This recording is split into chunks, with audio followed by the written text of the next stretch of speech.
Sa taya ng Department of Information and Communications Technology o DICT, nasa 2,225 ang free Wi-Fi for all units ang na-install na sa 830 lokasyon sa buong Bicol Region. Sa ilalim ng National Broadband Plan 2.0, nagsagawa na ng Regional Stakeholders Consultation ang DICT at National Emergency Communications Plan. Ayon kay National ICT Planning, Policy and Standards Bureau Director Maria Victoria Castro, sa pamamagitan ng National Broadband Plan 2.0, may sinasagawa na collaboration sa mga pagitan ng government at private sector para sa upgrading at kapalawak ng digital connectivity sa mga target areas at para isulong ang mga pamumuhunan sa telecommunications. Buso nito, nagsagawa na ang DICT ng 3 araw na Regional Stakeholders Consultation para sa naturang programa at National Emergency Communications Plan sa Legazpi City sa Albaya. Target ng kagawaran na madagdagan ang internet access ng bawat pamilyang Pilipino at maging 60% sa taong 2028 ang kasalukuyang nasa 44% lamang.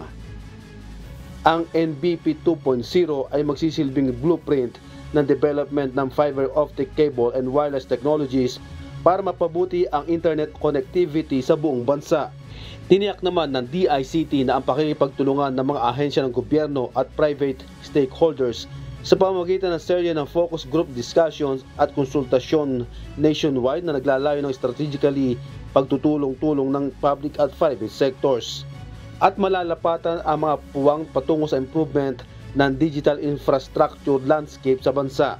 Nakapagsagawa na rin ang DICT 2.0 consultation sa iba't ibang bahagi ng Pilipinas, gaya ng Clark, Leyte at Zamboanga. Ang susunod na aktibidad naman ay sasagawa sa mga lugar ng Tuguegarao City, Cagayan at National Capital Region.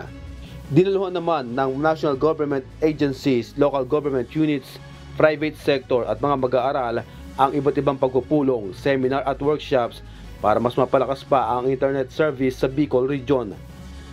Ang 3 araw na NBP 2.0 consultation sa Legazpi City ay nagsimula nitong araw ng Martes, May 21 at magtatapos ngayong araw, May 23.